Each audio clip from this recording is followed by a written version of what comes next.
जब ख्याल आया तो ख्याल भी एसएससी का आया, जब ख्याल आया तो ख्याल भी एसएससी का आया, जब आंखें बंद की तो ख्वाब भी एसएससी का आया, जब आंखें बंद की तो ख्वाब भी एसएससी का आया।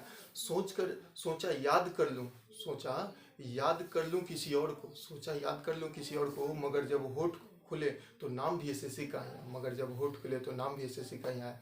तो दोस्तों, तमाम उन साथियों के लिए और फ्रेंड्स के लिए और मेरे स्टूडेंट के लिए जो एसएससी के प्रिपरेशन कर रहे हैं, 4 साल 5 साल से प्रिपरेशन कर रहे हैं, उनका सिलेक्शन नहीं हो रहा है, हम तो अपने टाइम पे निकल लिए हैं। तो आप लोग बचे हुए हैं दोस्तों, तो परेशान नहीं हुई है। कट ऑफ बहुत ज़्यादा हाई चला गया है, इसके लिए हम लोग जुड़े हुए हैं, तो बिल्कुल भी परेशान होने की जरूरत नहीं है। जिनका भी एनटीपीसी का पेपर बचा हुआ है, अपने एनटीपीसी पे फोकस करें, ठीक है। एक किसी शायर का कहना है कि 100 बार मरना चाहा एसएससी का इम्तिहान देकर, 100 बार मरना चाहा एसएससी का इम्तिहान देके, वह हर बार कट ऑफ हाई देकर, वह हर बार कट ऑफ हाई देकर अगले साल का भरोसा दिए जाते हैं, वह हर बार कट ऑफ हाई देकर अगले साल का भरोसा दिए जाते हैं। तो दोस्तों, बिल्कुल भी परेशान नहीं होना है। और ठीक है, 18 तारीख वाले बच्चे बहुत ज़्यादा परेशान है, जिनका पेपर 18 तारीख को था दोस्तों, वो बहुत ज़्यादा परेशान है, तो उनको भी परेशान नहीं होना है। उनके लिए मैं कुछ कहना चाहता हूँ कि मुश्किलें राहों को 18 का पेपर देकर आसान बना दिया, मुश्किलें राहों को 18 का पेपर देकर आसान बना दिया। जब कट ऑफ आई तो जब कट ऑफ आई तो इसी पर इल्ज़ाम लगा दिया, जब कट ऑफ आई तो इसी पर इल्ज़ाम लगा दिया।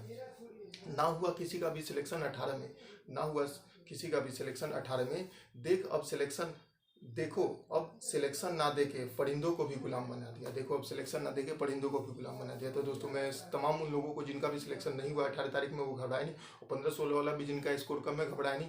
मुझे ऐसा लग रहा है कि 190 प्लस जिनका भी स्कोर है, उनका स्कोर या तो बढ़ा हुआ है या तो स्कोर वहीं रुका हुआ है, बहुत ज़्यादा चेंज नहीं हुआ।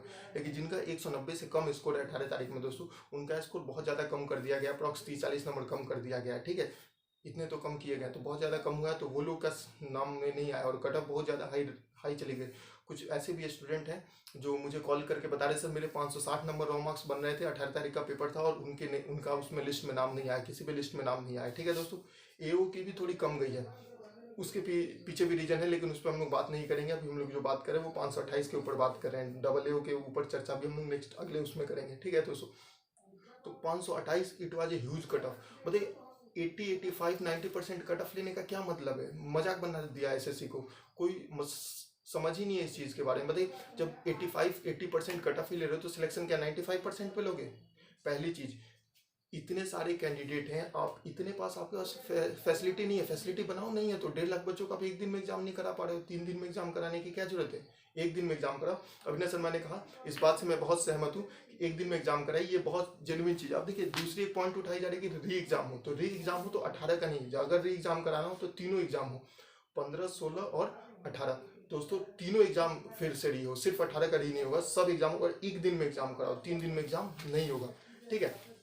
कब तक पेरेंट्स भी परेशान हो गए पैसे दे देकर, 4 साल 5 साल से बच्चा पटना में दिल्ली में तैयारी कर रहा है, उसका सिलेक्शन नहीं हो रहा है, कितने दिन तक पैसे देंगे? समझ रहे हैं दोस्तों। तो ज़्यादा परेशान नहीं होना आप लोग। अभी एनटीपीसी का एग्जाम बना है तो उस पर फोकस कीजिए। हम लोग ट्विटर कैंपेन चला रहे हैं, हम लोग 25 तारीख को हम लोग 11 बजे सब लोग ट्विटर कैंपेन में मिलेंगे।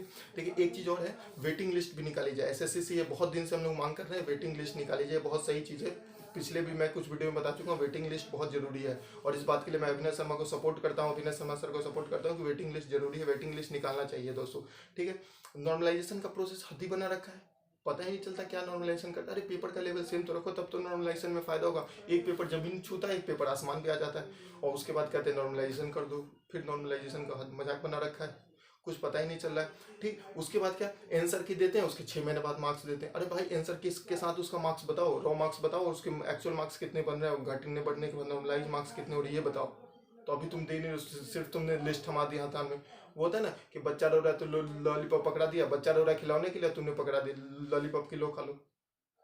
भाई, जब मार्क्स भी तुरंत देनी चाहिए, नॉर्मलाइज मार्क्स आपको तुरंत देनी चाहिए। पेरेंट्स कब तक बर्दाश्त करें? 5 साल 6 साल से बच्चा तैयारी कर रहा है एसएससी के, में सिलेक्शन ही नहीं हो रहा है, कट ऑफ आसमान छुए जा रहा है। ये क्या पेपर ढंग का तो लो, मेंस का पेपर है, पता ही नहीं चला।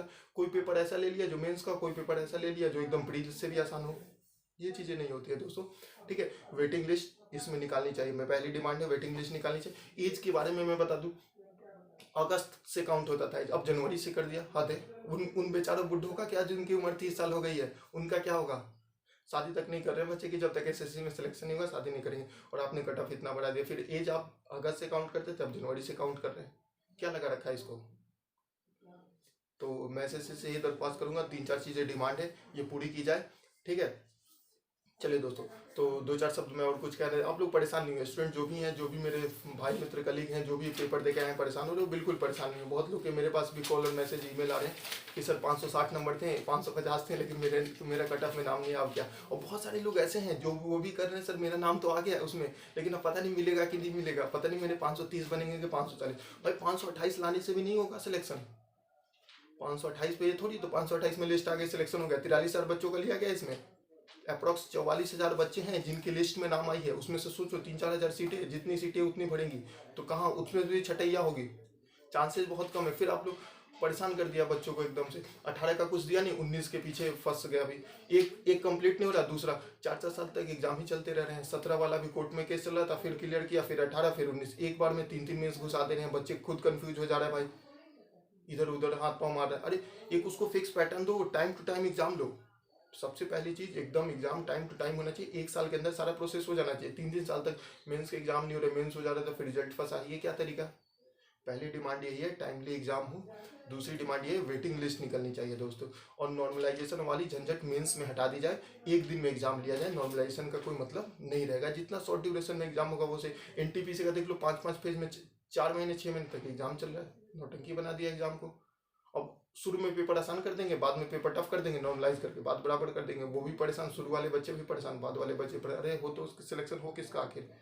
ठीक है, एज वाले चीज़ को भी कंसिडर किया जाए। जनवरी में जो काउंट किया गया वो वापस से उसको अगस्त में लाया जाए। ठीक है, तो दो चार शब्द में और बता देना चाहता हूँ कि तुझे ओ बेखबर क्या, एसएससी की क्या खबर है। तुझे ओ बेखबर क्या, एसएससी की ये खबर है। तुझे ओ बेखबर क्या, एसएससी की ये खबर है। कहाँ हूँ मैं और कहाँ मेरा स्कोर है। कहाँ हूँ मैं और कहाँ मेरा स्कोर है। अकेला किस तरह सफ़र तय कर सकूं, अकेला किस तरह सफ़र तय कर सकूं। सुना है 5 वर्ष की तपस्या का सिलेक्शन तक का सफ़र है। सुना है 5 वर्ष की तपस्या का सिलेक्शन तक का सफ़र है। दोस्तों तो थोड़ा सा आप लोग परेशान हताश नहीं होना है। ये बेसिकली मैं सेशन सपोर्ट में ला रहा हूँ, अभिनय शर्मा सर के सपोर्ट में। और जो भी फैकल्टी है, मैं सबसे निवेदन यही करूंगा कि सब लोग आएँ और इस ट्विटर कैंपेन में शामिल करें और सब लोग आएँ, यूथ पे आएँ। देखिए एक तो मीडिया को कोई मतलब ही नहीं है देश का युवा कहाँ जा रहा है, बेरोजगारी के दर पे कहाँ जा रही है, सिलेक्शन किसका हो रहा है किसका नहीं हो रहा, कोई किसी को मतलब ही नहीं पड़ी है। सब लोग लगे हैं कि अपने, एक तो मैं देखता हूँ ये ऐड आजकल, जैसे टीवी पे आप लोग देखते हैं वो ऐड आते हैं कि टाटा टी गोल्ड और ये डिफरेंट ऐड आते हैं। वो आजकल लीडर भी अपना ऐड करने लगे कि हमने ये काम किया, ये काम किया, दिल्ली में ये कर दिया, यूपी में ये कर दिया, तो अपना ऐड के पीछे ही लगे पड़े हैं। अरे भाई जितना ऐड पे इन्वेस्टमेंट करे उतना कुछ काम पे इन्वेस्टमेंट कर दो, देश का भला हो जाएगा। ठीक है, और युवाओं के बारे में सोचो। देश के युवाओं को जब तक रोजगार नहीं मिलेगी कुछ भी चीज़ होने वाला नहीं है। ठीक है, तो मैंने एसएससी से पूछा सबको इतना दर्द क्यों देती हो। मैंने एसएससी से पूछा सबको इतना दर्द क्यों देती हो। एसएससी ने हंसकर जवाब दिया, एसएससी ने हंसकर जवाब दिया, मैं तो सबको इंतजार देती हूँ। क्या देती है, इंतजार। एक साल का एग्जाम कितने साल में होगा, 5 साल में। तो एसएससी ने क्या दिया, मैं तो सबको इंतजार देती हूँ, पर इंतजार ही इतनी लंबी हो जाती है, पर इंतजार ही इतनी लंबी हो जाती है कि शादी की उम्र बीत जाती है और सिलेक्शन के बिना, शादी की उम्र बीत जाती है सिलेक्शन के बिना। चलिए दोस्तों, आज इस सेशन को यहीं समाप्त करते हैं। हम लोग फिर मिलेंगे नेक्स्ट सेशन में। तो बिल्कुल भी परेशानी होना दोस्तों, हम लोग ये कैंपेन चलाएंगे और सारे फैकल्टी जितने भी और स्टूडेंट, मैं सबसे कहूँगा कि सब लोग सपोर्ट में आए, सब लोग आगे हैं इस चीज़ के लिए लेकर। इस चीज़ को सुधारना है हमें, इस चीज़ को सही करना है दोस्तों। चलिए धन्यवाद।